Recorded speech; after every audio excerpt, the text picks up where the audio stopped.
I hate EG so much. Fuck that organization. But yeah, they're basically they are screwing such over their own pieces players. of shit. Entire Americas region. TMV, now the most hated analyst in China, gets flamed by KangKang because he made a video saying that KangKang was the worst chamber in the world. Did I get that correct, TMV? I mean, I can't read Mandarin, so I don't know. Maybe he did say that I'm an idiot, and you know. Hello and welcome to Cosmic Divide, episode 14, the number 2 Valorant podcast in the world. It's myself, Elevated, joined by TMV once again. And we're going to start today's episode off with a little bit of drama. TMV, now the most hated analyst in China, gets flamed by KangKang because he made a video saying that KangKang was the worst chamber in the world. Did I get that correct, TMV? Or is this no, not even close. You are not even in the ballpark of what actually happened there. And yeah, so let me just quickly tell the story as it actually happened. Some of you may have seen, I made a video about KangKang. If you haven't seen it, go and check it out, because it's a good video. I was like, you know, some of the videos I make, I'm going to be honest, I'm going to be like, meh. But sometimes, you know, I'm like, actually, this is a good video. This is like a good video. Like, you should go and actually, sometimes on my Discord, if you go into my announcements, I will say sometimes when I like give everyone the link to the video, I will say like, this one is a good video. And if I think it's a good video, you should probably watch it, because it probably is. Because I don't think about that. I don't think that of all of them. But anyway, I made a KangKang, like, you know, just clips of him across, I think, like 4 different maps, playing chamber and just doing stuff that didn't make sense, right? He's not putting down his trip. Like in multiple rounds, you know, he doesn't have his TP set up some rounds. He's, you know, overextending like away from his TP a ton sometimes. Like, you know, just things that he's just like, this isn't a chamber. This is what a Jett player does, right? Like, that's what it looked like. It looked like someone who like chamber had just come out and they'd played Jett their whole life. Like, that's what it kind of looked like, to be honest. And so I made a video just pointing out some of those things. And someone translated it and put it on like Bilibili or whatever, right? Some Chinese website. And KangKang saw it and commented on it. I was made aware of. And unlike Elevated, he did not, you know, call me out or say that, you know, I'm talking trash or whatever. You know, he was just like, oh, cool, I'll learn from it, which I thought was a nice response. Or at least that's what the people told me that he said. I mean, I can't read Mandarin, so I don't know. Maybe he did say that I'm an idiot and, you know, go flame this guy, and I'm about to get a ton of Chinese DMs or whatever. But yeah, KangKang, nice guy. This is the difference between the French and the Chinese, apparently. Yeah, good player. Just needs to brush up on his chamber. That's all I said. But let's forget my drama. Let's talk about your drama, Elevated, because you made it clear to me earlier before we started this podcast that you are 6-14 and have D-ranked twice whilst insta-locking ISO in your ranked games. So talk to me about the new agent, what you think of the new agent, having played and lost with him a ton. What do we think? I can't confirm those stats. I'm not going to deny them either, but... yeah, I probably have played more ISO than just about anybody in the world at this point. With, you know, varying results. I think I might have top fragged one of those games. I really don't want to know what my win rate is in the gulag. It's hopefully somewhere slightly north of 50%. I think it is, but we'll see.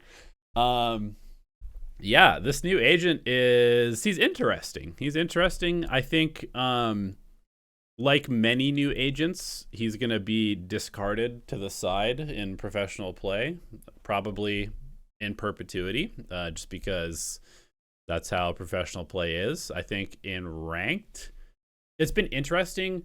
One thing I will say just specifically about ranked and how Riot has changed things is that because they have this new like unlocking system for the agents, you either have to pay for them on day one or you have to wait like, I don't know, is it 30 days or something like that to be able to play them? It's like after like, I think it's 28 days, it becomes very easy to get them. You just need the kingdom credits. Or you can grind a ton of XP. Right. 290,000 XP, which is like which takes a long time. It's like really unless you're hard. playing like all the time. Yeah, it's gonna take you a while. I mean, but that's kind of the whole point. You know, yeah. So that was the thing kind of the whole intention. Is that you don't have like the new agent installed in every game by every player. So it unless kind you of have like the Xbox Game Pass or something, don't you get them all for? That's not sponsored. Is I don't know why I brought that up. Is anybody playing this game on Xbox? Because that sounds crazy. No, but I think if you just have it, you just get it. I think it's just one of the perks of having it. If you do also play other games. But this isn't sponsored, so forget that. Yeah, no. Xbox sponsor us. Microsoft, come on. Bill. Exactly. Come on, help us out, Bill. But one thing I will say is it's kind of nice as somebody who's trying to make content around this to be able to just get him every game if I want to. And so you're just reaping the benefits of like, oh, this I can have as a tax write-off. So here we go. I'll just. I mean, if Riot's not going to invite me to the creator events anymore, then by golly, I'll stick it to them by spending money on their game and buying the premium content early, so I can make more content to advertise their game for free. But yeah, he's an interesting character. I think that he's one of those that, like most of the characters in this game that are not like really straightforward, such as I would say Jett is very straightforward. I would say a character, I know that sounds kind of weird, but like everybody understands how to play Jett, right? At this point, I'm thinking about characters, like Yoru, who we both agree is very powerful, but people just don't understand how to play well with him. A character like Gecko is in the middle, but people just don't understand how to play with them. Sage is very easy. Oh, I press wall, I press slow, I press resurrect, I press heal. Yep. But ISO is a character that I think is kind of supposed to enable his teammates more so than he's supposed to enable himself, like a lot of the duelists. Like Phoenix flashes for himself, Reyna flashes for himself, Raze blast packs in by herself, Jett dashes in by herself, has smokes to stay alive. Yoru is a little bit more complicated, but also does stuff for himself and can enter for himself. ISO, okay, so I've kind of tried to pioneer this thing that I'm gonna just coin the ISO swing, where basically the barrier moves at the same speed that you run with a gun out. Which when you cast it creates a problem because it starts like about 2 player models in front of you. So what you have to do is you have to throw it, switch to knife, run to catch up to it, pull out your gun, and then you're fully inside of like the trapezoid shape of it so that you can't be shot from the sides. I cannot tell you when I was testing it out in the early access how much that wall annoyed me. I cannot tell you how annoying and frustrating it was to use. One, it just felt so small.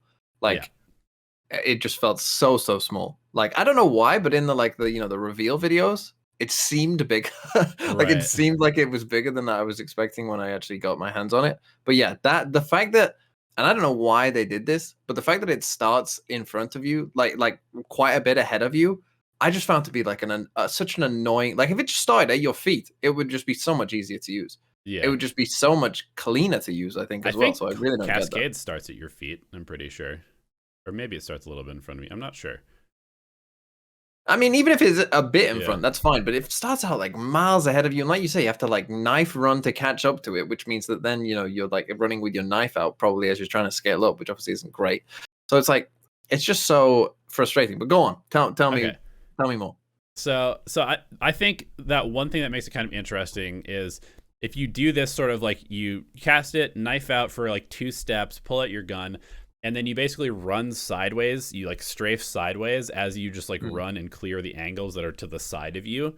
I think it could be kind of good in that situation where you're blocking bullets from like a long angle, and then you just kind of clear like one angle at a time sideways, and then you can just like stop, like counter strafe basically, and shoot and like keep going and like scale periodically behind it. However, it's really not a very good ability unless you have teammates enabling you. And so I'm constantly inting on this because I'm like, all right, let's all go through the choke.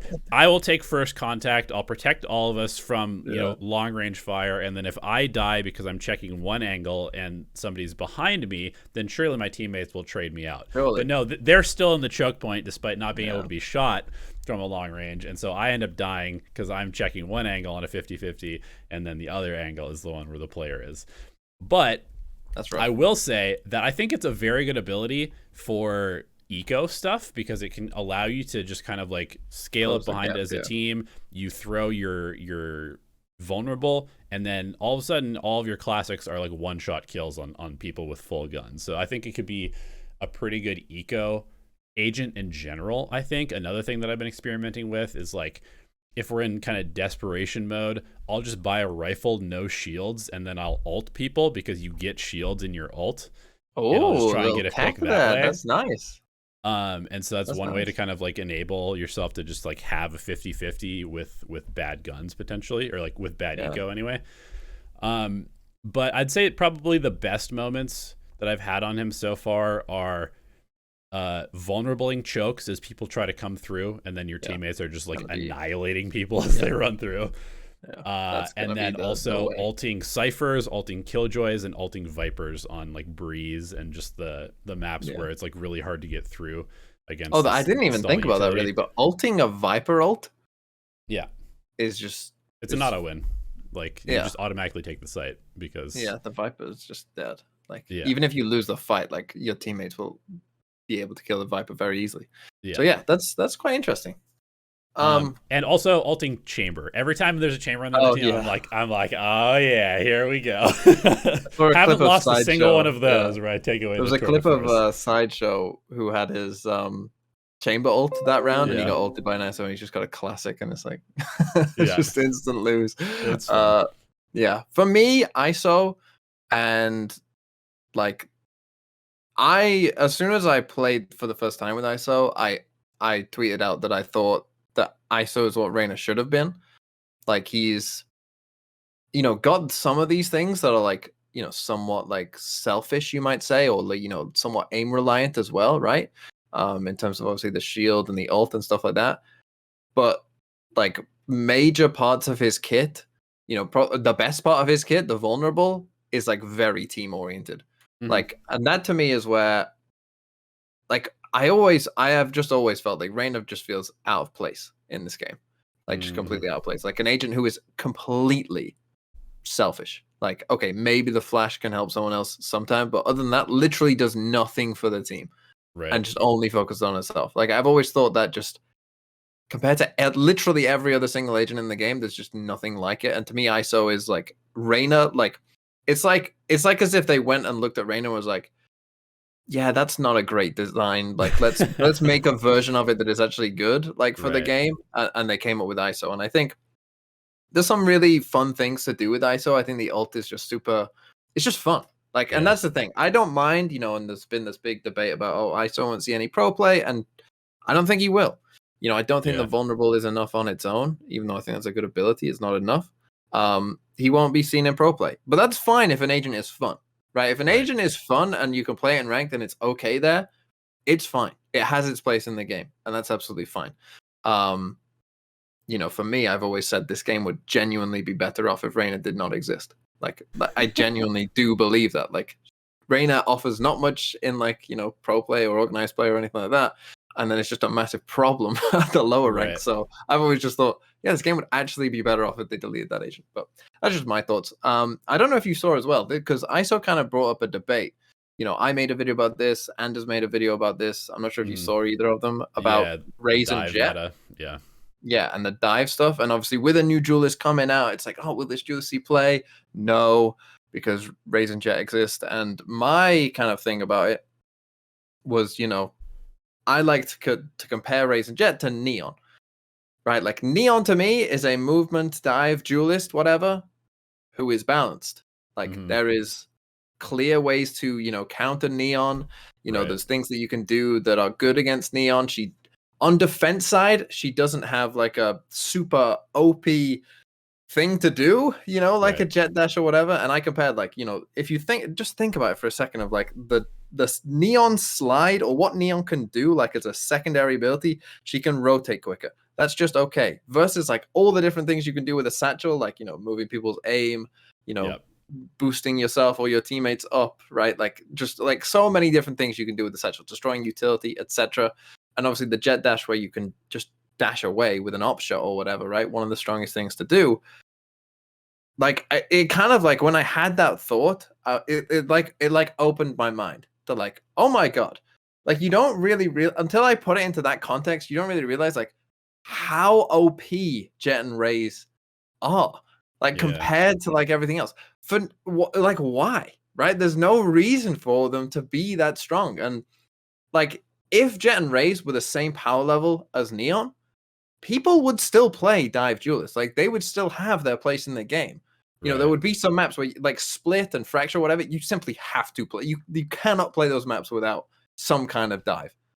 You're just trolling, really, if you don't, right? So it is really interesting to try to imagine. Let's just say tomorrow, they just remove Jett and Raze. If like, they got rid of Jett how do you play maps? Like it would be so interesting, don't you think? It would really literally change the game. Like on some maps, Neon would get played, like split and fracture. I think are good examples where, you know, you still need it, so you would still see play for Neon there. But like on a lot of maps, it would change completely like how the game is played, and that would be so interesting. And I think we've reached a point, you know, and I think a new duelist coming out is an interesting case because, of course, there are 4 duelists who don't see much or any play, right? And now it's going to be 5.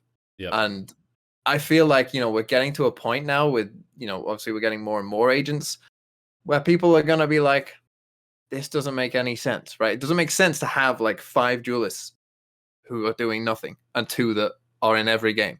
Like, and so I'm interested to see what happens, because this is the first time I think the community has kind of been like, maybe it's time for Raze and Jett and others as well. You know, Sky, Viper, Killjoy. We can get into the Cypher buffs now, but you know, it's let's change things. Let's have like a different game. Another thing that's really interesting that I do kind of want to push back a little bit on is I don't think that it's like, I don't think that it's bad. I legitimately do believe that there are ways to play this game without a Jett and a Raze that are good currently. I agree. But I just think that we've had this roadmap given to us by all these pro teams, by all these best players. And also, it's not like they're necessarily at fault, because they're just playing the game in a way that is like most conducive to consistent wins. And so like, and also with probably the least amount of effort. And it's not to call like all pro players lazy, because there's a lot of incentives that kind of push them towards being lazy as far as creativity goes. But if you have the option to be like, okay, we have to break this choke point, and we have to do it with like Phoenix and you know, a couple of other agents that are not seeing a ton of play. Let's say like Phoenix and like a Breach and like a Cypher. Like those are the only things that you have to break through a choke point somehow. Okay, well, we have to throw our wall. We have to stun like perfectly on this angle. We have to throw a cage after the walls so we can extend the smokes. Like there's a lot of steps that you could go through, and it could work. But you could also just press dash and then go into a dash and then dash in. And it's like that easy mode of the game being played is always going to be the one that people pick, especially at the competitive level, because you just want to make the game as easy as possible, because it's really, really hard to beat everybody who's like insanely good at the game. I think for me though, when I was thinking about it, was like the general idea of diving into a site deeper is a strong ability. Like that right there is a strong ability. So it doesn't make any sense for Raze and Jett to have like the secondary uses of a dash or a satchel be so strong as well. Like I was saying with like Neon's dash into a site, that's strong, right? That's good on attack. There you go. That's the use of the ability. That is it, right? Whereas for Jett, it's like, oh, but you can also, with the same ability on defense side, just dash away with an op, or you know, get out of a bad fight, like super strong. Oh, with raid satchels, you can destroy enemy utility. You can do all these other stuff, right? That doesn't make any sense. You can make a 50-50 a favorable fight by throwing a blast back at their feet. Why is that the same ability that also allows you to enter into the site? Why does it have such multi-functionality? I just thought it didn't make any sense. But anyway, we've gone too far about this. Speaking of Raze, I have a couple more things. We're going back. We're going back. We do have time for this. I just think that this is such an interesting topic to talk about. Like, for example, what about Sentinels? We need to get the Sentinels. We'll get there. Don't worry. We gotta string the viewers along a little bit. We gotta get that watch time up. Retention. That's how we do it. Yeah, it's a 5-hour podcast. I do think, like, to your point, if they made Jett's dash like only go forward, like, how would that change the character? You know, you can't dash sideways. You have to turn. It would become like a Yoru type of escape type thing. You couldn't just like peek through a smoke and then dash backwards. Like, it would fundamentally change that character to some extent as well. But also, they can't get rid of double satcheling because it's literally one of the coolest mechanics in the game. And it's like, oh no, yeah, I'm not for getting rid of like satcheling in. That's fine. Right. My problem is, like, maybe don't have it deal damage and so it can't destroy utility. Maybe have it so that it doesn't affect anyone else. Like, the blast spikes can only move Raze. They don't move anyone else. Right? So you get rid of some of those other, like, aspects of it where, you know, if you throw a satchel at someone's feet, it doesn't do anything. It just sits there at their feet. And, you know, it only moves you. I feel like that would be the way that I would change Raze to make her more in line with, like, a Neon. And I think your Jett change as well is a good idea. Like, I genuinely think that is a good idea. That is the level of nerf that these agents need. Or the other way, of course, is to buff literally all the other duelists. Everything like, else, yeah. Crazy. Let me get your thoughts on one other agent, which is Chamber. Do you think Chamber is, like, perfectly balanced now? Because I think he's, like, very, very close to being, like, in exactly the right spot at this point. Chamber, like, in a vacuum, I would say that, yeah, Chamber is pretty in a good spot. Obviously, with the rest of the other Sentinels as they are, and obviously Killjoy the way she is, and now maybe Cypher, I don't know enough, but maybe Cypher with the way he is, like, comparatively, maybe not. But I could see an argument that, like to me, like, Neon and, like, Chamber, yeah, they're probably, like, the level of agent, like, that I would say, like, if you, like, they're what we should aim for. Like, if I was, like, a game designer on Riot, I'd be like, that's the power level of an agent. Because, of course, you want to find that balance between, like, the agent abilities, but also keeping the gunplay relevant. Because if you make the abilities way too strong, then the gunplay matters less because the abilities will win you the game. But if you make them too weak, you know, the gunplay becomes too important. So I would say that, yeah, like, Chamber, Neon level, that's the kind of level you should be aiming for if I was a game dev. Also, why is ISO so expensive? I'm, like, constantly low money. Even when we're winning, I'm constantly low money with this character. And I don't understand why. Like, Phoenix is so cheap. Jett is so cheap. There's certain because he has a lot of abilities. That's why. Yeah, but it feels so shit. It feels so shit to be a duelist that's supposed to go first, dying first every round. Here's the thing. What you got to realize is insane money. You got to realize that you only need one of the signature because it refreshes. Yeah, that's true. And the wall is dog shit. So all you really need is the vulnerables. That's all. That's true. That's all you need, really. So anyway, let's move on now. Yeah. Finally, to talking about the rest of the patch, which were Raze nerfs and Cypher buffs. Now, the Raze nerfs, I mean, we were just talking about. They are literally already there. You can see the wheels are turning to get to what I just said. Yep. Where now, when you throw a satchel out, it takes longer to deal damage. Which means that if you throw a satchel out and your opponent shoots it, like, before it starts beeping, it won't deal damage. It wouldn't, like, if you're a Killjoy, it wouldn't destroy your nanoswarm if you shot it before it started beeping. So you can already see they're already starting to tune it. I just think they should go all in. I just think, like, just do it. Right? Just no damage. Yeah. Yeah. So they're already starting to see with the Raze nerfs. As I said, it won't be enough. Like, even with the nade nerf, the satchel nerfs, you're still going to see a ton of Raze. I don't know what to tell you. It's not enough. But then you've also got the Cypher buffs as well. And the Cypher buffs are interesting. Now, maybe you've been playing, you've been in ranked a lot. Have you come up against any Cyphers? Has it been annoying? Have you found that trips are getting back up and killing multiple of you? It has been very annoying. I've seen probably more Cypher aces in the last couple of days. And granted, this is in ranked where people are idiots, including myself. But on certain maps like Breeze, where the Cypher trip, like the ends of it are like so far beyond where you can see, you like have to fully go through the choke. And if there's a cage there as well, you like run in, somebody gets tagged, the cage goes up, that person instantly dies, the next person comes in to try and break the trip, they instantly die as well. It is really brutal, actually. And so I think that Cypher is legitimately quite strong at this point. I already thought he was a little bit underrated just because everybody's like on the Killjoy train. Yeah. So I think this is kind of one of those spots where it's like he's just an underpicked agent because the other options are like so ubiquitous, kind of like Yoru, where it just keeps getting buffed. KO kept getting buffed because people just weren't picking them even though they were already good. I think Cypher is in that category now. I would strongly urge people to start trying to pick Cypher a lot, both in ranked and in pro play. And I think that especially with the current map pool, because I think he's good on Sunset, I think he's good on Breeze, I think he's good on Haven, I think he's pretty good on Ascent, like underrated on Ascent. I think the map pool is very good for him, and I do think that it does a decent amount to maybe push the meta, especially if they were to do like anything else to Killjoy.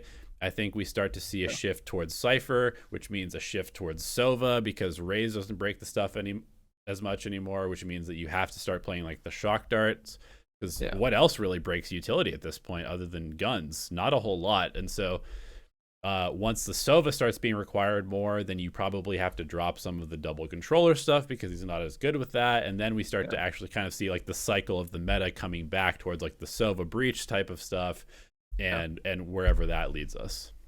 Yeah, it's funny, isn't it? How like, oh, now we play Cypher. Oh, that means you have to play Sova. Oh, that means you don't play double controller because Sova isn't as good with double controller. Like, it's funny how like, you know, just like one big domino falling would just completely change the rest of it because of the synergies with the different agents and stuff.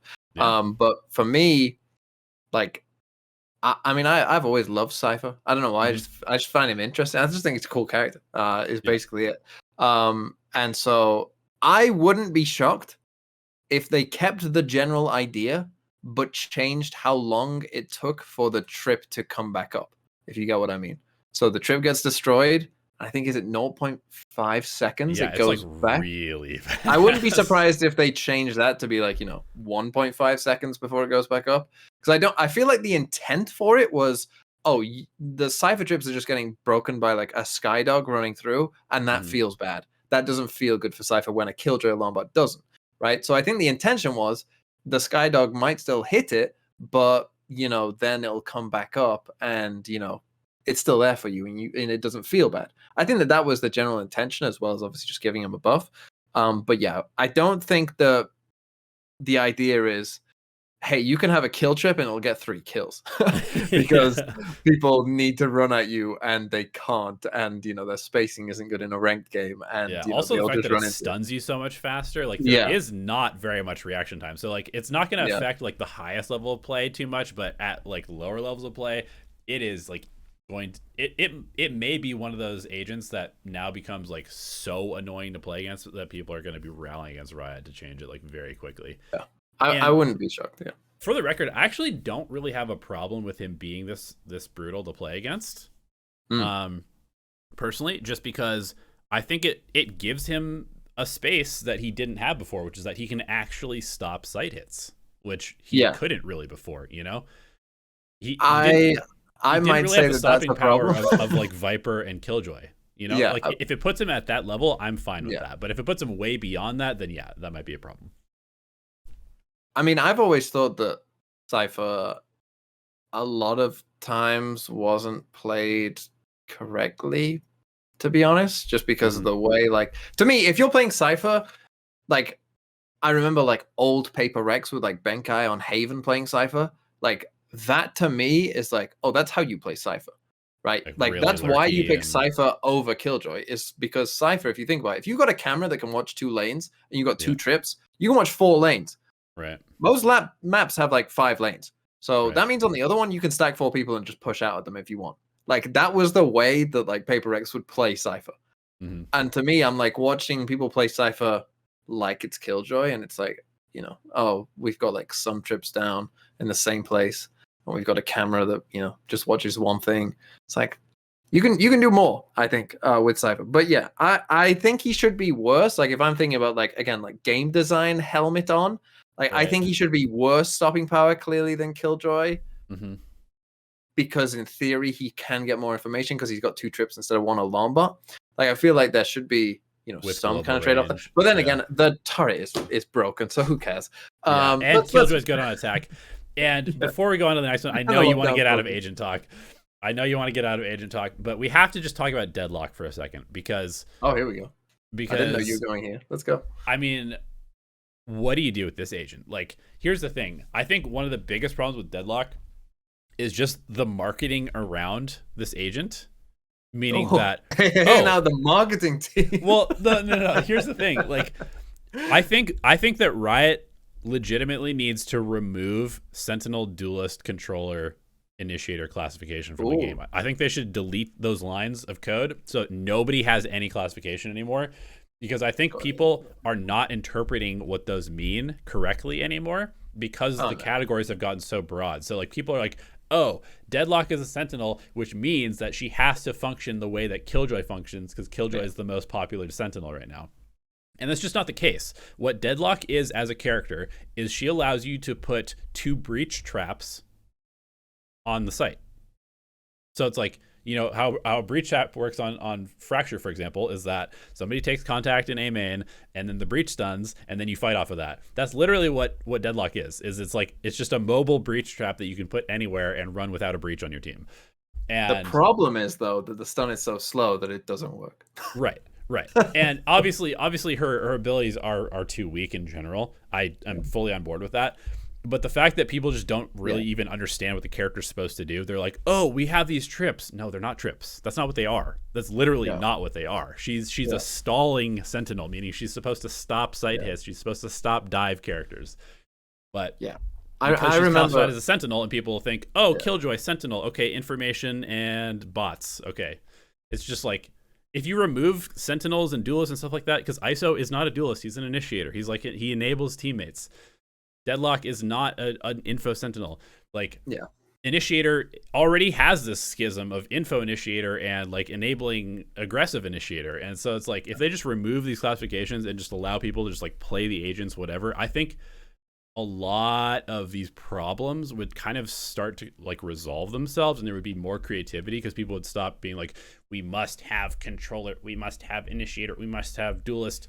Like, let people think of KO as a duelist again, because like he could be a duelist, kind of, to some extent. I mean, listen here. Do you know how many comments of Chamber is not a Sentinel when they removed that second trip from him? Yeah, I've had to have read and endured people saying that for the whole time. Oh, Chamber's not a Sentinel anymore. He's not a Sentinel anymore. What are you talking about? Yes, he is. Yes. He is. It's almost like not every Sentinel needs to be Cypher and Killjoy. And you know what's even worse about this? There existed a Sentinel in the game the entire fucking time this game has been out called Sage, who you would unlock at the start. She's the only Sentinel that you get on a new account. Like, she is the first Sentinel you get to play as. Does she have a fucking trip? No. Hello? Like, but what she's are we a healer, talking about? TMV. She's a healer. Oh, yeah, she's the healing role. She's for E-daters only. Yeah, that's true. Anyway, let's fucking move on. Let's talk about some esports. And let's talk about American esports.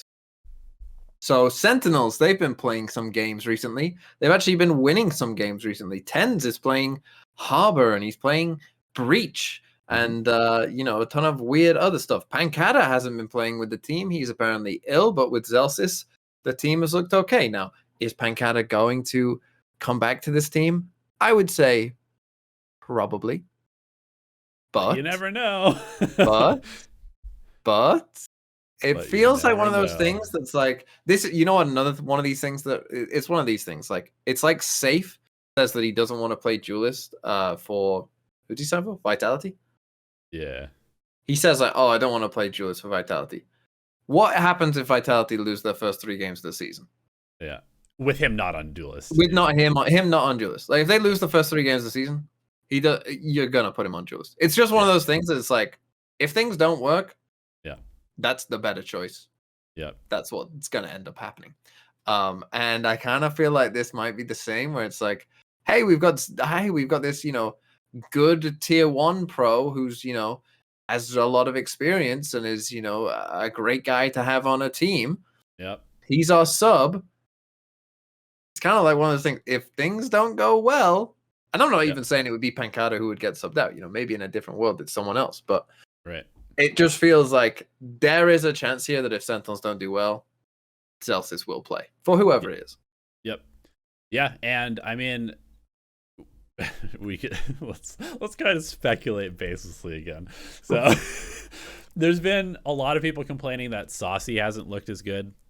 So it's like, if Pancada gets subbed out for Celsius, then is Saucy going to be cool with that? Do they then start, like, just hypothetically, let's say all of a sudden Calm is now on the market because Evil Geniuses has ceased to exist. We'll get to that. Yeah, what happened? Okay, but also to reel us back into reality, these are essentially just glorified scrims that are being played for public scrutiny with, the hope that it generates and I will revenue scrutinize them. Yeah, I mean, you're welcome to scrutinize, but I would really caution people about making snap judgments on this roster doesn't work, this roster does work. And that goes for the Sentinels management as well, because these things take time. You gotta develop a map pool. Oftentimes you have like one map that you're good at for like a month, and then all of a sudden you have 2 maps that you're good at after like 2 months, or maybe you're like good at 2 maps, decent on 2 maps, and then really terrible at the other 3. And then after 3 months, now you have like 6 maps that you can play at a reasonably competitive level. You're still awful at one, so that's your permaban. You have 2 maps that you're way better at, and 3 or 4 that you're okay at. Like, it takes a long time for these teams to actually like mesh together. Yeah. And for me, the main takeaways from watching these kind of things are more like individual things, like TenZ on Breach, on Harbor, like, doesn't look awful. I wouldn't say it looks like, it's not great. It's not like he's changing the game in terms of the way his utility's being used, but, it looks like it could work, right? He doesn't look out of place, like on Breach, on multiple maps, which to me is like, okay, that's like a win for them, that he could, especially in like a couple months time, with more practice, probably will be a decent Breach this year. And that's good, right? That's like a good thing to just have in there as well. But yeah, Sentinels, we'll see what happens with them. One last question for you about this. Go on. Is TenZ playing Harbor and Breach going to fundamentally change the public's perception of support roles in ranked? That's a great question. In ranked, no, because people just want to play what they have fun with. Right. Which, if I'm honest, I always thought like Breach stunning and flashing someone and getting an assist, I always thought was super satisfying, to be honest. Yeah. I always found Breach. I always thought that was just like super cool. And then like them running down Haven C long at you and you stun 5 people and just spray them down. Like there's no better feeling in a game than that. But yeah, no, I don't think people will care that much. I think TenZ has a lot of clout, but not enough to change the entire ranked player base perception. Well, that's basically the bet EG are making, right? They're basically saying like, hey, if you have to wait till like, whenever it is, January or whatever, to sign this player, you're not going to have much time to get that team meshed together before the season actually starts. So we're just going to bet that you want someone else to play and that you won't sign our players. It's basically what it seems like EG are doing. God, I hate EG so much. Fuck that organization. But yeah, they are such over their own pieces players. Of shit. And the entire Americas region. Yeah, they're basically screwing over everyone. Yeah. Because their house is in such disarray that they couldn't just afford to pay their world champion players anyway and just keep the roster together. Their one popular roster. They couldn't be, they're in such a mess. They even won a fucking mill, a cool mill from champs. And the skin money. And the skin money. Yep. What a joke. I mean, God, oh my God. I could rant about this team with Dota as well. Like they had the most popular Dota player in English speaking world, like for many, many years. This guy named Arteezy, he was with the team forever. And they had him, and they would do another roster with him, and another roster with him, and another roster with him, and they were always good. They never won the world championship with him, but they won the world championship in Dota in 2015, I think. That was TI5. And then they were, still very successful for the next several years. And then last year, they were like they didn't sign him. Everybody was like, what? They like didn't bring him back. They didn't bring back this team that has consistently placed like top 3 in the world, like at every tournament for like 4 years. Like that's good. It's not winning, but it's really, really good and really, really consistent. And they were like, yeah, we're going to go invest in South America. And they just like signed a South American team, which obviously is way cheaper. And now they recently, like a week ago, announced, we're not signing the South American team for next year either, and we may not come back to Dota. So yeah, just more dominoes falling. Yeah, and the whole org, for those of you who don't know, is like, I think they might be even cutting more teams than just Dota as well. Them, I've heard rumors of them getting rid of other stuff, and so it's just like, obviously this whole thing's a big mess. This was kind of like, there was little things that were coming out as well, that like the Wolves, the people that own Wolves, wanted to start their own Esports Org, like not partnered with EG. Right. Wolves, as in Wolverhampton Wanderers, for those of you wondering, but here in the UK we just call them Wolves, not literal wolves. EG weren't partnered with literal wolves. There was a football team. Thank but you yeah, for specifying that. no problem. I just thought the people might be like, what's he on about wolves? Like, but anyway, yeah, EG are dying. I honestly, this team, and it brings up a point as well, right? Like, it's going to be interesting. Let's put it that way. It's going to be interesting when these contracts are up for the VCT partnered teams. It's going to be no chance. There's no chance. It's going to be interesting. Let's put it that way. But then it will be like a really weird. I guess it already happened with Acend. But I guarantee you, Riot is already looking for ways to get them out next year. Really? You think it's already that bad? Dude, Riot hates bad press. They hate bad press on anything that relates to their games, and EG is just a absolute fucking dumpster fire. It's crazy how they got in, really, isn't it? It really is. I mean, I'm pretty sure they got in because they sold them this whole dream of being like this innovative, woman-fronted esports org that does everything different than everybody else, and they had some decent money. They probably were like, yeah, we're a legacy org. We spent a ton of money on your LCS system. We've got a sponsor from Chevron. Ooh, big oil money, And all of that was just total fabrication. Like, everything that they do has just been a smokescreen, as many things are in esports. And, I mean, honestly, Riot kind of got by them, I think, a little bit. They probably wanted to believe, but EG was just... in the drain already. Unlucky, I guess, right? And now G2 are in as well anyway. So you could have just picked G2 anyway. Because now they're already in anyway. So it's just like, probably should have just picked G2. Still majority owned by Carlos, by the way. People don't know that. Good. But anyway, speaking about G2, what a segue. G2, from the last time we spoke, confirmed that Leaf was added to their roster. Now, had we done this podcast 2 days ago, I think everyone would have been super hyped. Everyone would have been like, oh my God, they got Leaf, like the X-God with Leaf. Like, oh my God, like they're going to be like favorites, like in Americas. They're going to be up there, one of the absolute favorites for sure.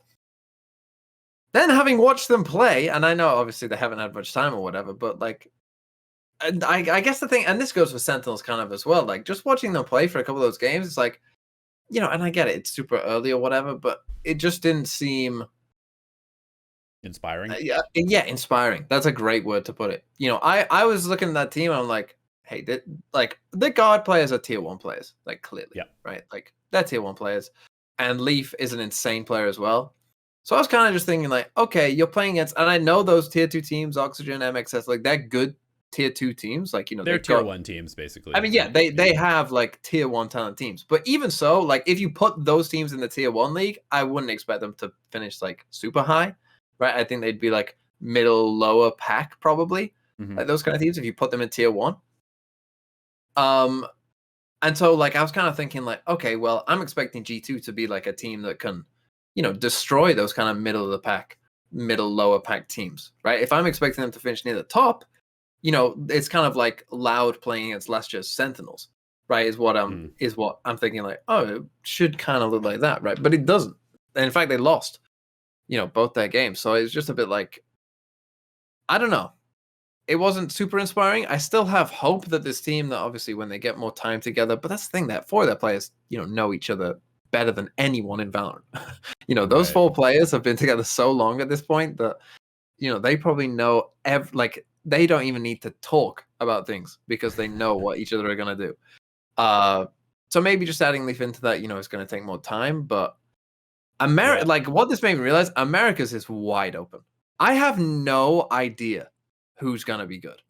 Yeah, it really, I mean, this goes back to like one of our episodes a long time ago. I could very well see Cloud9 coming out and looking really good, despite being like super, super lackluster, just because they started earlier practicing than a lot of these other teams. And like, honestly, yeah, so many other teams have just made weird roster moves too. So, but also, yeah. I guarantee you the chants have already started, or like the forum trolls have already started. Oh man, if G2 could have just gotten Jogamo, they would have been so much better than Yeah, maybe. But it's gonna be, I don't know. Maybe Leviathan will just stomp everyone. Maybe that's the secret. Maybe, honestly, who knows? Like maybe Lev just where it's at. Oh, maybe Saadhak and Les are just way better than everyone else. Like maybe even Aspas can't overcome Loud. Just maybe Saadhak is just this, you know, it's just the genius. He's just the guy. Yeah, he's the Tom Brady of Valorant. He just takes Loud to just, no matter, you put in, you know, I think Sir Alex Ferguson once said of Manchester United, "Give me Zinedine Zidane and 10 wooden planks, and I'll win you the league." That's Saadhak. Saadhak, give me Saadhak and 4 wooden planks, and I'll win you champs. All right, that's what Saadhak is. Anyway. Speaking of Brazilian teams. Yeah, speaking of Brazilian teams, MiBR and also announced their roster. Now, TMV, tell me how you really feel. I mean, I just don't like, did they watch what happened last year?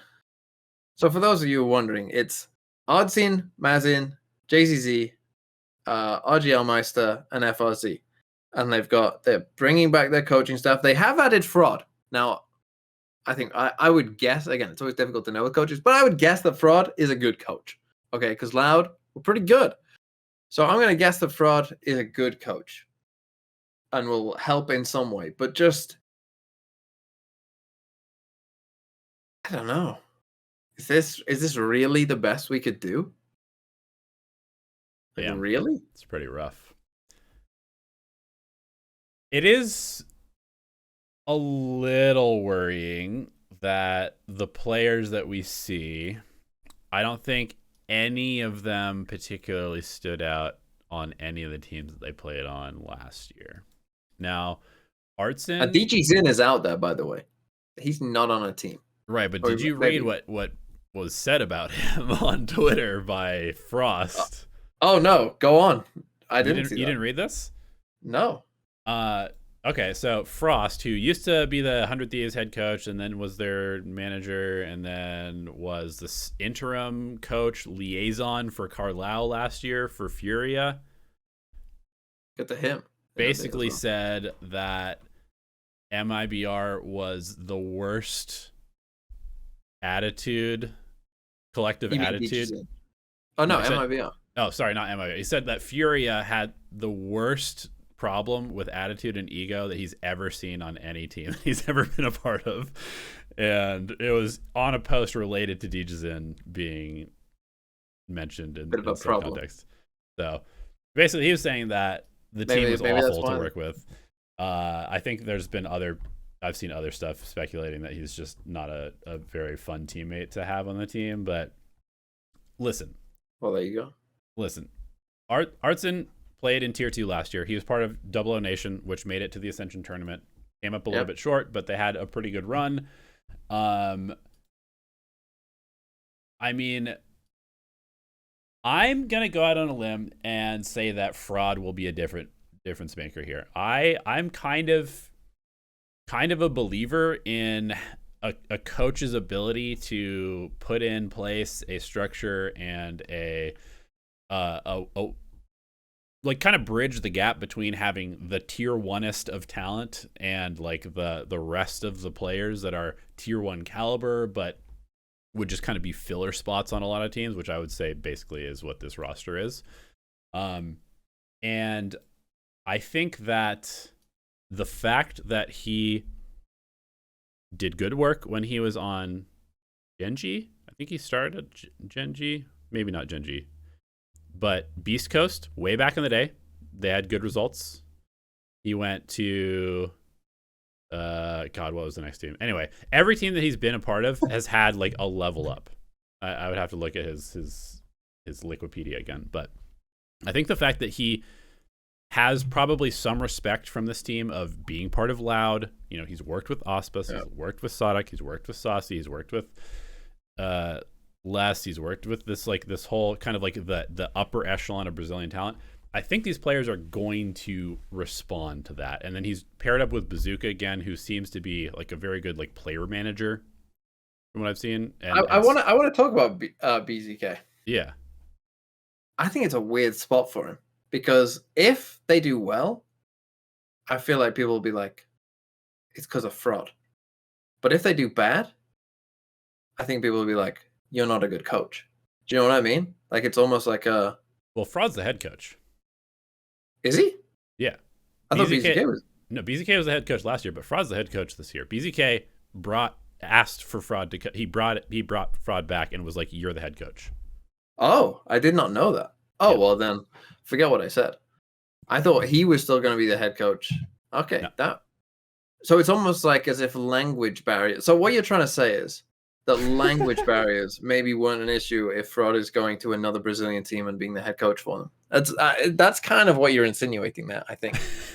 Sure. Let's get all the Loud fans mad at me too. I appreciate it. Anyway, let's move on from Americas. Let's go to EMEA, where we have another coach to talk about. There has been we've got another coaching thing later on as well. There's been some very interesting coach moves. Yes, Fnatic Elmapuddy, the Gen.G coach from last year. I would say a bit out of left field. Yep. If not quite out of left field, right? Your most favorite team, Gen.G, right? Right. Let's talk about this, right? Because so Elmapuddy was the Gen.G coach, but it was kind of like, see, this is where I think probably language was a factor in there, right? I'm going to assume that Elmapuddy doesn't speak great Korean. Maybe he does. Don't know. But you know, they had a full Korean team. So like language might have been an actual issue for them, unlike Loud. But it's an interesting signing. And the thing is, again, from the outside, you never know, like, how much the coach is doing versus the IGL, like whose strats is it, like, you know, are you a very like structured team? It's difficult to know from the outside, right? The thing is, for me though, what we can tell is that Gen.G started off very well and then went on a slide and did not know how to get back. Like they just clearly kept spiraling and spiraling. I would say that somewhat is on coaching, right? That you couldn't find a way to get your players back to where the heights that they had shown before, right? Like that's kind of your job as the coach. Like no more job of coaching. That's pretty much it, right? To maximize the talent of the players, to maximize their potential, which they did early on. But then, as I said, it just spiraled. So it's an interesting one. And I think that this Fnatic job, you've got experienced players who are all insane. Yep. You know, Boaster already clearly, I think, has a very clear vision of what he thinks is good in the game. And so, you know, strat-wise or stuff like that, you can probably just, you know, almost, you don't need to lead that conversation. You can just be like Boaster's helper, essentially, in terms of, you know, those kind of things. So it's one of those where it's kind of like, I think it's probably an easy setup to come into versus a lot of others. You know, all the players already know each other and whatnot. I think the only thing is, if it goes wrong, people are gonna blame you. Like everything's gonna. If anything goes wrong, it's on you because we know the rest of the team. Is that there's so much pressure on the team that they just wanted to have somebody that could scapegoat easily. Yeah. Yeah, that's the only like downside to this job, essentially. Yeah. Because otherwise, like, it should be about as good as a setup you could go into. a great team who are sticking together, who all know each other with good leadership elsewhere, it should work. And if Fnatic don't, if they don't get to Masters Madrid, questions are already going to be majorly asked, 100%. Already, straight away. So that's the only downside for me, but it is an interesting choice. But then you look at who else were they gonna get? Obviously, people were talking about maybe MCE. He did trial with them. MCE did. Did he? Yeah. Insider elevated knowledge. Yeah, I don't remember who told me that, but I did hear that he tried with them, and for whatever reason they just didn't go with that. But also it kind of makes sense, maybe just because MCE's whole history basically has been developing talent that's unproven, and so maybe just that doesn't mesh well with the Fnatic roster. And I feel like MCE, what we know of him, seems to be much more of a kind of, he has his idea and this is what we are, we're going to follow his vision. Whereas I feel like Fnatic probably are looking more for a Boaster is the leader of this team and you're there to support Boaster, right? You're not there to lead this train. You're there to help out. And the interesting thing about Elmapuddy is, it gives, some credence to our potential ability to transition from YouTubers into coaches. So I like to see that. Yeah. Don't get me started on that. This always annoys me when people think that it's not rocket science, guys. It's a video game. It's a video game. It really isn't rocket science. Anyone could. I started my channel and looking back, I didn't know jack fucking shit about this game when I started my channel. And by the time that I had gotten decently big, I didn't know jack fucking shit about this game. But the thing is, you just say enough words and enough of them will be right and people will start believing you. And the thing is, it's not rocket science. You can figure this out. If you're watching this right now, if you spend enough time watching Pro Valorant, you could do it. Yeah. You, little Timmy watching at home, but don't, because that's more competition and less. No, yeah, but I'm really lying to you because I'd be better than you. But I think you were about to mention fRoD, which is kind of an interesting one because that seems like that could have been a pretty good mesh. He seems like he has his ideas, but he also seems willing to work with strong-willed people like Les and Osmus and Saadhak and kind of just enable them whatever they want to do as well. Seems like that could have been a good match. Maybe the contract just wouldn't work. Maybe the VC, who knows? But yeah, I'm just taking a look at Gen.G, just taking a look at what comps they ran, just to see if will Fnatic play any interesting comps? Could Elmapuddy convince Boaster to play something that isn't just super standard, super boring? And there are some things in here. There's a couple of geckos in here and stuff, and they played a weird comp on Fracture, but I feel like we're probably, because that's the thing, you're going to see a lot of Fnatic most likely. They're going to play in a lot of games because they're going to go deep in tournaments. So it'd be really great if they played interesting stuff. If they put this is the thing. In fact, we need this. The game's health in terms of a spectator sport needs this, because if Fnatic and Paper Rex were both playing very weird stuff, and they're two of the best teams in the world, and they're doing all these random weird stuff and playing in very weird styles and finding success with it, that's gonna convince everyone else oh, hold on a second, right now it's just Paper Rex, and everyone just goes, oh, but that's just Paper Rex, they do their own thing, whatever. Because again, and I know you feel this way, Elevated, that we both hate how uncreative, and I get it, your job's on the line, cool, whatever, you probably won't be there anyway, the esports, welcome. But we want people to be more creative, and hey, Paper Rex, here's a glaring massive example in your face of here's one of the best teams in the world the past couple of years, and they play the game very different to everyone else. Hey, maybe you want to try something. Anyone? It would be great if Fnatic also added onto that, though, because then they would just be well, now there's multiple teams doing weird stuff. And shout out to Navi and Angel as well, because he goes on his own way. Shout out to them, because again, 100%. Another good team that does their own fucking shit and doesn't care what people think. I'm for it. So to every other team in there, you little mid-table teams that play meta comps on every map that think that somehow that gives you an advantage, fucking do something different. Yeah, it's true. That's what I really don't get. I won't spend too much time on this, but I really don't get the teams that are average to bad just copying what good teams are doing when it doesn't put them at the same level as them anyway, right? It's You're just doing stuff that they're doing, but worse. Well, this is the thing. Yeah, I always think like people, and this is across all sports that I watch as well, right? Like people need to get into poker more, because poker is about like game theory optimal stuff and stuff like that. Like just go and watch some things about poker and like what's game theory optimal. Because guess what? When you're the underdog, don't do normal stuff, because the underdog, if it plays out normally, will lose most of the time. That's what being an underdog is. So do something different. It's like you throw a wrench in the works, do something crazy, do something that they don't expect. And that might be your advantage. It might go horribly, but again, most of the time, you're going to lose if you just play standard. So why not take a risk? People are too risk averse. There you go. There's your... I posted a tweet yesterday about people being like, I was like, why are teams still playing the same Ascent comp in games that don't matter in Tier 2? And somebody responded with, well, everybody else has tried other stuff, and then they just go back to the standard comp after a couple games of getting stomped because it's easy to anti-strat. I was like, bruh.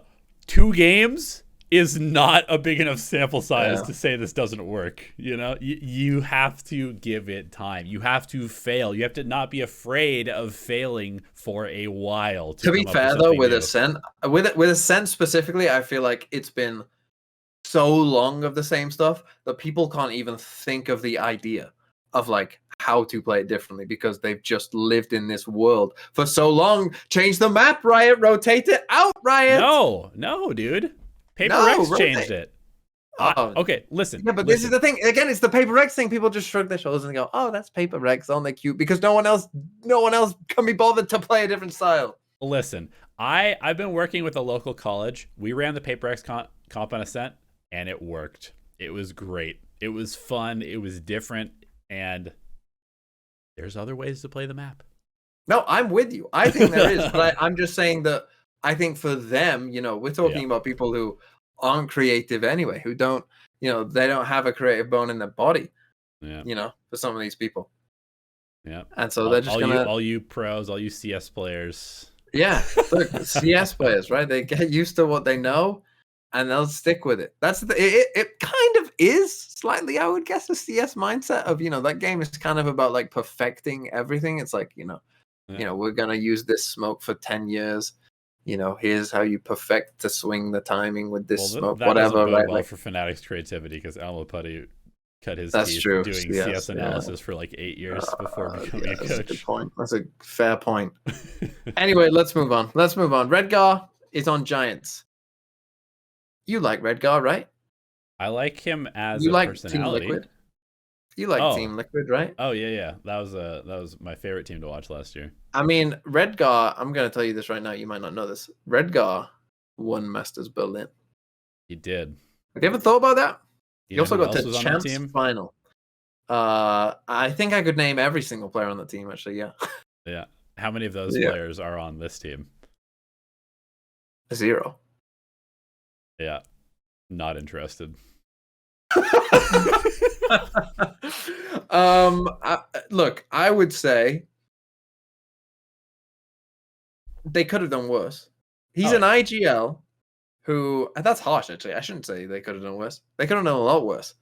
Look, there aren't many IGLs. There definitely aren't many experienced IGLs. Yeah.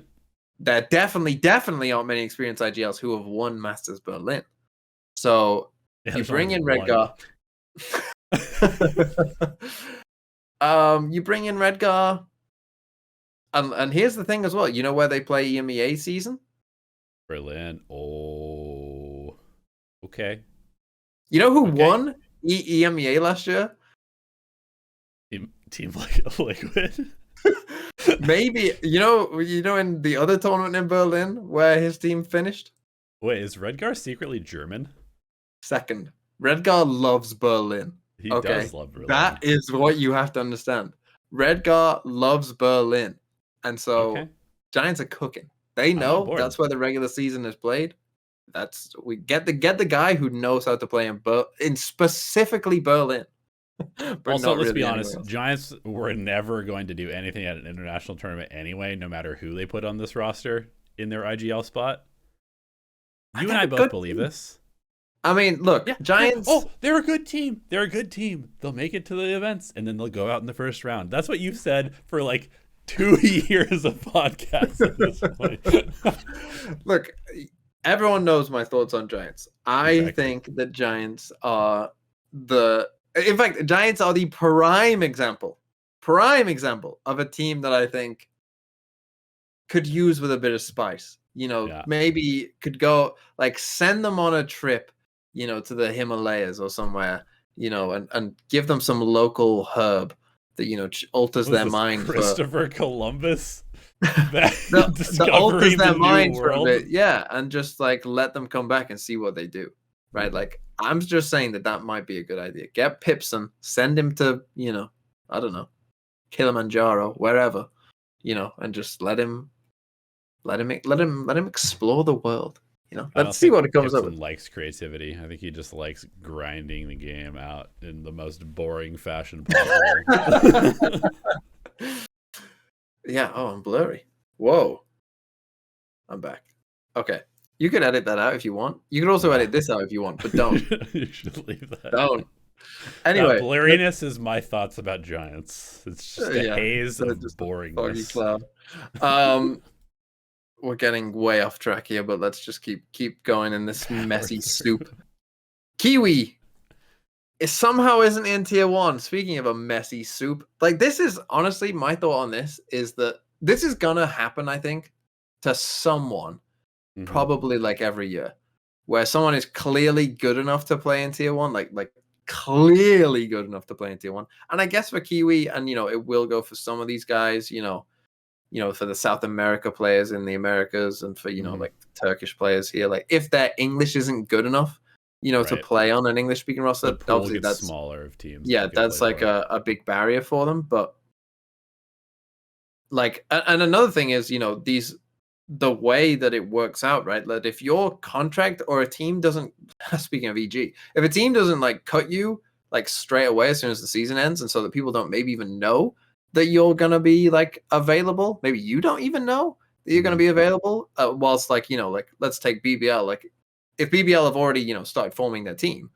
and then it's like you become available after they've kind of already formed your team, you just end up in a terrible spot if you're Kiwi, which I'm assuming is somewhat close to what happened, because there's no way if you're BBL, you're looking at Kiwi and not being like, yeah, let's sign Kiwi.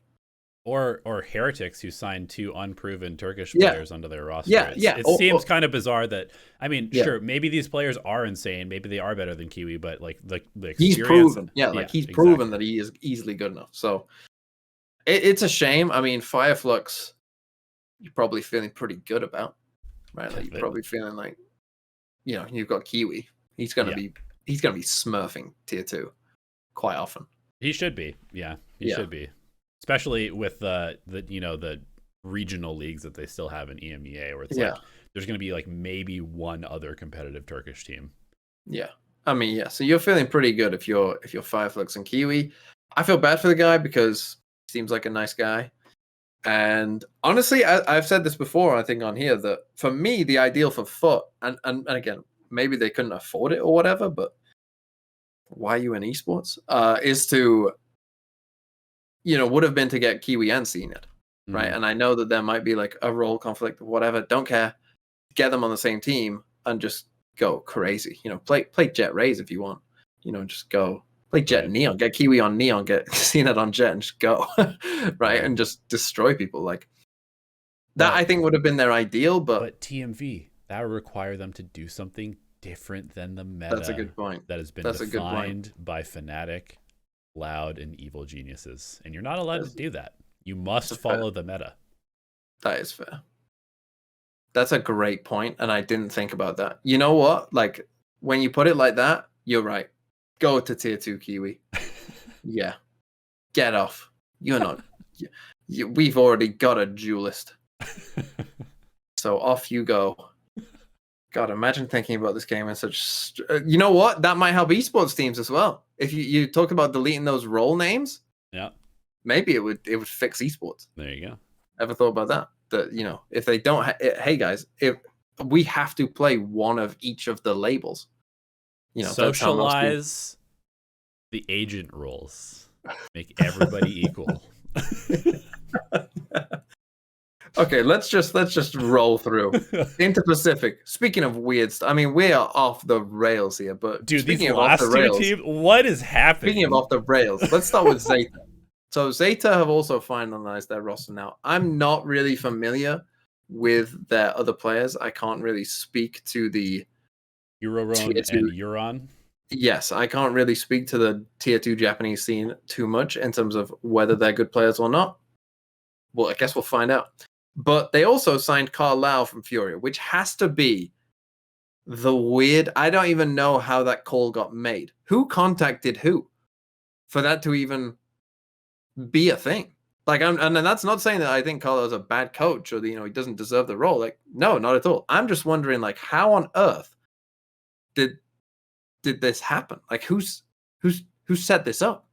I just remember, by the way, Loud said that they got rid of fRoD because of language issues. Mm-hmm. I'm just putting that out there. That Carlisle is now a coach for ZETA Division. Yeah. Language issues. Just putting that out. Yeah. Okay. So one thing I will say is there is a pretty big crossover between Japan and Brazil. There's a lot of Japanese immigrants in Brazil. No. There's legitimately a very large Japanese ethnic population in Brazil. Here we go. Yeah. Let's hear the. I'm getting educated today. No. Okay. So, and yeah, there is a pretty big crossover in terms of that.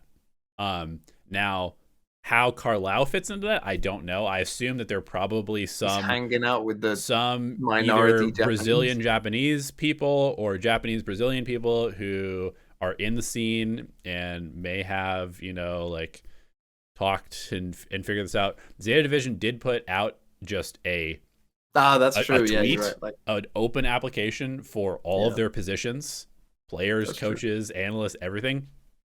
Somebody may have been like, hey, Carlisle, I heard you're out of a job. You should apply to this. And ZETA Division goes and they're like, okay, well, Furia was pretty good. This is an experienced coach. Like, he has good references. This person who is Brazilian but lives in Japan and speaks very good Japanese, speaks highly of him. Maybe, I don't know. Like, his friend. Yeah. I mean, that's how a lot of stuff happens in esports. You never really know. I mean, I'm going to be honest. I put in an application to be ZETA Division's head coach. I'm not going to lie. It was out there. So I just went ahead and did it. Didn't get hired.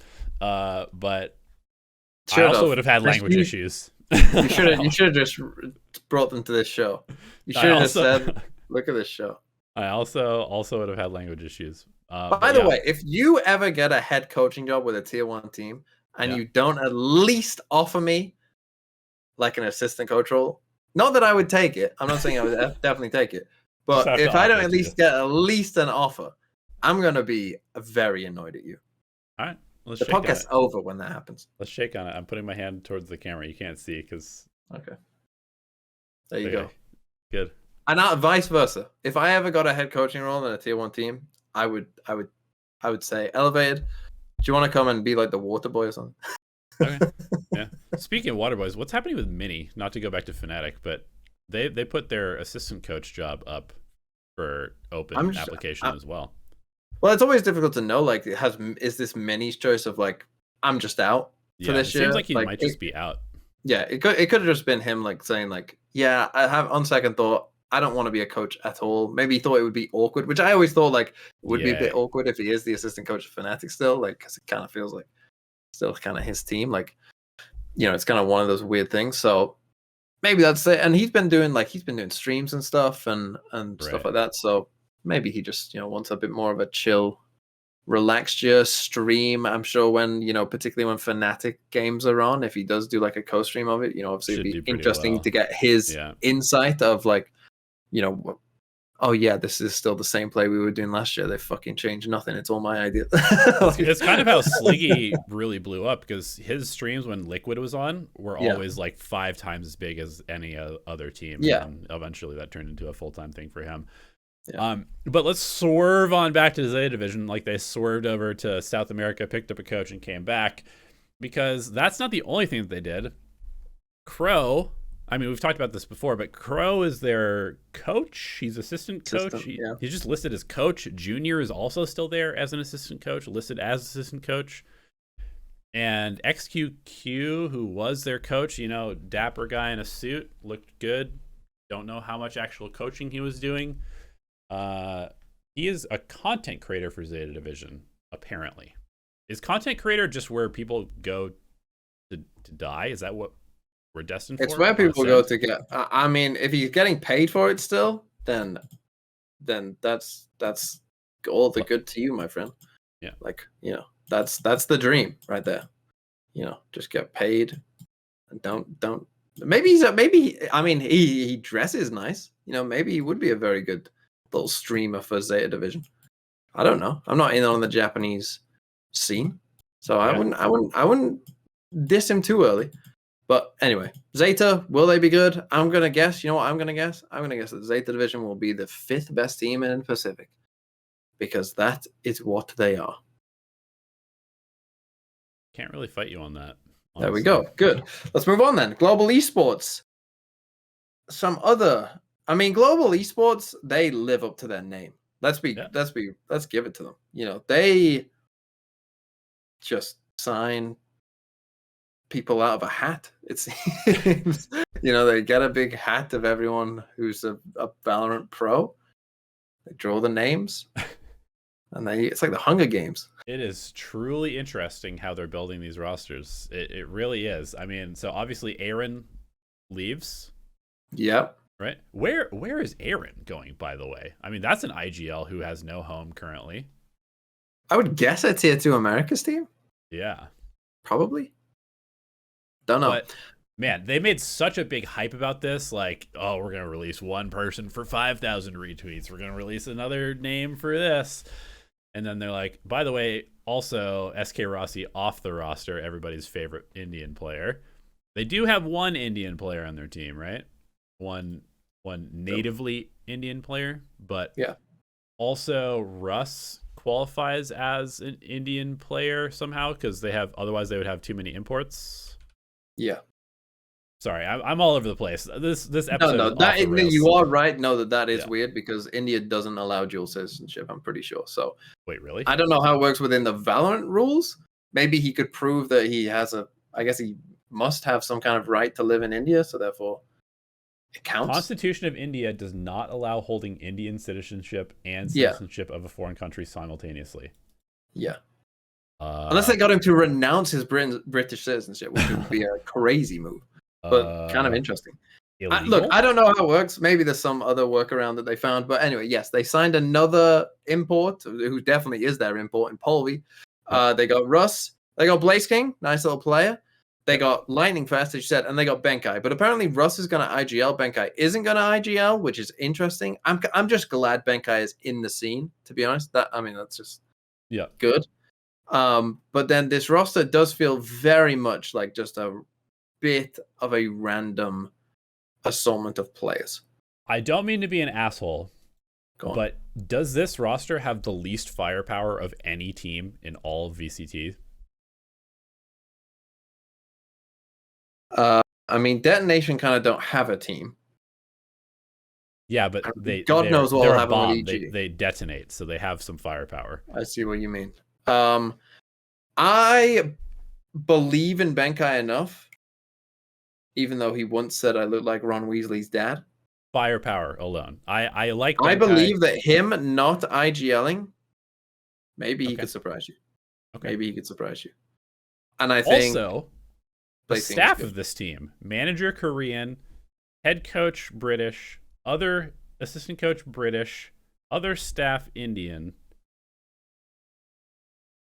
Well, can we get an American on this team so it's actually global? No, we don't need to ruin the team. We don't need to, there's no need for that. But it's an interesting way of building a team. Polvi is like very out of left field, I feel like. I again, it's one of those things like, how did there probably is some connection, I guess, with maybe like the coaches and Polvi before. Did he play with Russ previously or something? I don't know, but it feels like, what teams has Polvi been on? Last team was Valiant.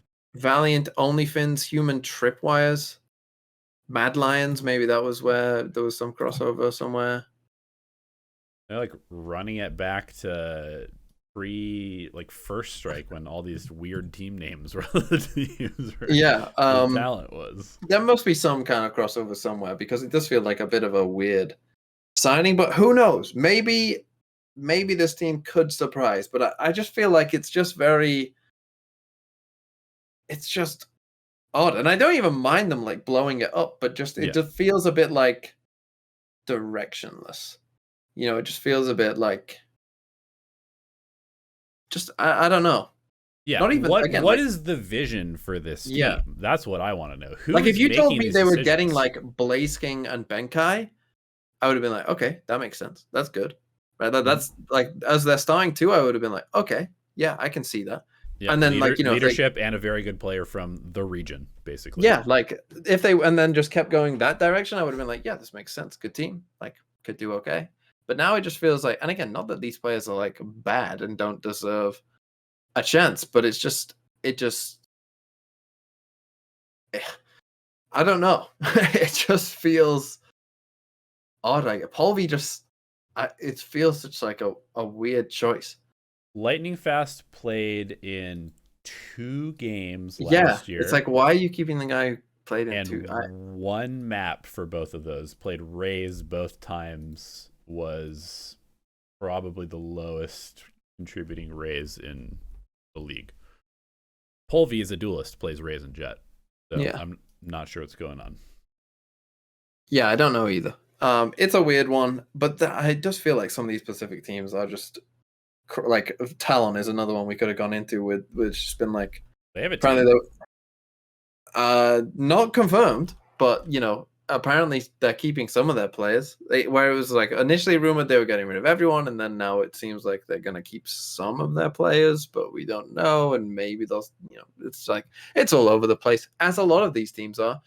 But you know, Nation. and Gen.G kind of sort of signed a team almost as well, so that's good. But yeah, I don't know. Pacific, to me, like we were saying about like Americas being all over the place and like who knows who's gonna be good.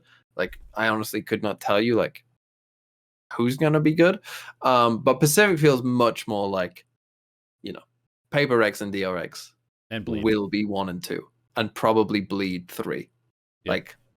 Like that feels like it's where it's going. Maybe Bleed could, you know, if Ye is just giga washed for whatever reason, maybe Bleed don't do as well. But even so, they've got very good players elsewhere. But you know, I would expect that those are the top 3 in some order, and then the rest, you know, we'll see, you know, maybe it's a ZETA Division, a Team Secret, you know, a T1, like playing for 4th and whatnot. So yeah, that's just where Pacific is right now, and there isn't much else to say. I mean, the partner leagues were supposed to bring stability to the game, and it's the most chaotic offseason we've probably ever had. So, yeah, but I feel like this I feel like it's expected, to be honest, because I feel like a lot of the tier 1 teams, you know, a lot of it was holdover from like where they were before, right? As we were kind of shifting towards, and now it feels like in these next, maybe this year and next year, it's gonna be like cutting off the dead weight of like, you know, maybe people who weren't good enough to play in tier 1 last year but got in anyway, and you know, everyone getting like the actual 50 best players in each region are actually going to be in tier 1, you know, whereas it felt like you could easily see that there were players playing in tier 2 last year who were like better than players that were playing in tier 1, and that's still going to be the case this year, but I think, you know, as we go forward, that's going to be less and less players, you know, as we go on. Yeah, I mean, you have a lot of faith in esports to be a meritocracy.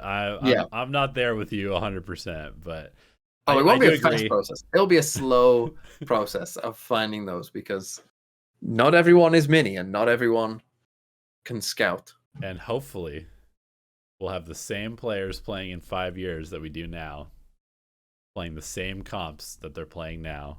I cannot wait in 2028 to see Les play Killjoy on Acend and be sitting out towards tiles when his team is doing an A hit and him lurking through mid. I cannot wait. I won't be around for that if that's the case. That is for sure. And on that note, we'll see you in the next episode. What do we do? Win! How do we do it? Fight! We want it!